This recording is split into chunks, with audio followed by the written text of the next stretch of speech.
Hey guys, happy Saturday. I wanted to do a quick video here about some of the newest arrivals from Summit and what we're going to be doing to the old Stang here as I'm putting it back together. First thing I want to go over is gauges and what we're going to be doing in here as far as being able to monitor the engine diagnostics from inside the cozy cabin. You guys know that I do have the external gauges mounted here on the old Mustang with the new copper line that I just ran. That goes right into there. But as I was doing this, I decided I still want a oil pressure gauge, of course, inside the car, as well as a water temperature gauge inside the car. So my quick remedy for this is if I want to maintain the gauges outside and then also have them inside, I have to tap into the block again. 2 separate times. So what I'm doing here is I got the coil, I got my copper here just kind of coiled up, and this is going to be going into my my oil here once I trim it off, and that's going to be fine. But the problem always became down there. So what I got here from NOS, or NOS, as some of the idiots like to call it, is a really cool junction block here. So if I can, let me unthread this for you so I can show you exactly what's going on. Okay, so here's the piece that we extracted because I was rushing in the block. This is the piece that actually sits inside the engine block right now, and then the current sender taps into these threads right here. So taking the same logic, say that this is threaded into the block there. This handy dandy little junction block has a male end on it, and that simply will thread onto here like that, and then it gives me 2 ports now for oil. So simply unthread the existing oil gauge and thread it into one of these female sides, and then take the new oil gauge, which I'm going to show you here now. This is what I decided to run with inside the cabin. These are by Autometer. Here is the gauge itself, and this is what's going to go in the dash. And then you simply would just tack it into the back here. And of course, per the suggestion of many of my subscribers, we're going to forego the generic cheap plastic tubing and go with the $10 copper setup, which is just much better and much more reliable. Everybody knows that this stuff can melt and cause big messes inside the engine along with oil loss very rapidly. So this is what's going to be replacing that. So we're going to have the T, we're going to have 2 lines going into the junction block, and then we're going to feed 2 oil gauges, which is pretty neat. Then the second dilemma that I was involved with a couple months back was, here's the factory gauges that reside inside the Mach 1 dash. And while they match everything and look really snazzy, the problem is the fact that they're electronic, and it does require different sending units and additional wiring and a pigtail that I don't have, and a whole bunch of other crap that to me is inferior to today's technology. So I made the executive decision to go ahead and forego these. I'm going to sell these on eBay. I actually have 2 sets of these if anyone's interested. I'm going to go ahead and get rid of these, or maybe I'll keep, I don't know what I'm going to do.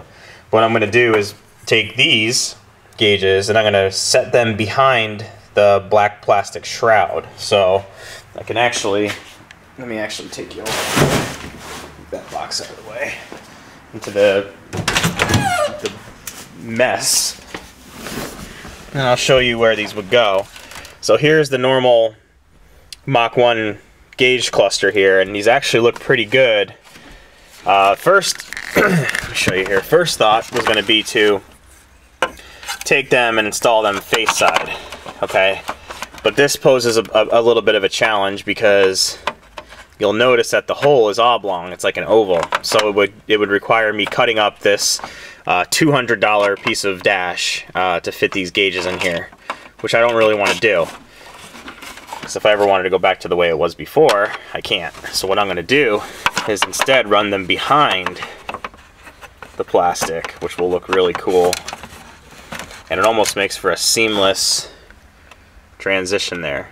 So that looks pretty snazzy there. You'll see from all angles, you really can't tell that they're a set of auto gauges. And I do like the white face just because my eyes, I can pick up the white face a little bit better. And I do like the numbers that are on these. I think it's a lot more, you know, Mach 1 looking. That font that they use is really good. So I got the oil and I got the water. I just got to order the volts gauge and put it there. I wanted a tachometer, a mini tach that matched these, but they don't make it. So I'll go ahead and throw a volt gauge in there. This way we'll have some active gauges. But that's kind of going to be what it looks like in a nutshell. Some guys are going to like this, some guys aren't. I don't really care. But yeah, they're going to go ahead and mount back there. So the only thing I have to fabricate is just like a plate to... Nope, I didn't fart. That's my seat.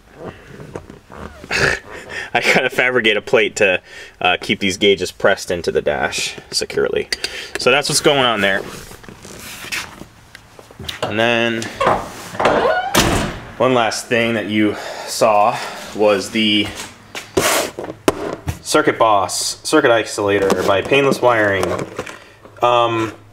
That 52 Ford I got out there has a painless fuse block. It's all been rewired by Painless, and it's really, really nice stuff.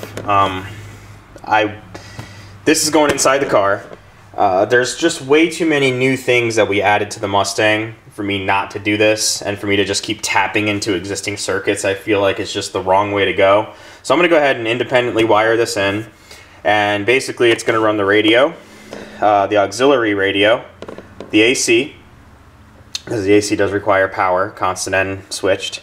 We're going to go ahead and run the amplifier, I believe, and I think I'm going to have 2 open or 3 open for different things. But yeah, this is just basically going to be feeding all the new electronics that we're putting into the car that required me to tap in. And for 60 bucks, I think this is pretty good insurance, because the last thing I want is a fire. So that's kind of the new stuff from Summit here. And this is the box that the gauges came in. They're auto gauge by Autometer. So pretty good quality. I think I paid 35 or 40 for this pair, and then I think I'm gonna have to pay another 10 or 15 or maybe even 20 for the volt gauge. But yeah, guys, I think these look good. I think it's gonna look good in there when it's all put together. I know the white face isn't what the original black and orange is, but I don't know. I just think these look a little bit better.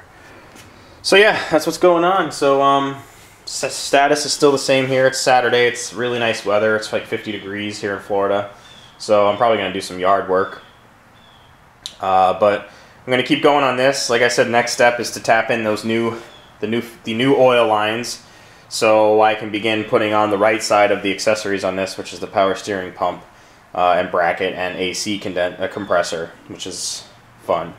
And then I can put the belts on, finish up the harmonic balancer and crank pulley, and throw the oil pan on there, and hopefully we'll be good to go. So, hey guys, this little, again, long-winded video for me, but figured I'd give you an update, and I'll let you know how it goes later on in the week. See you later.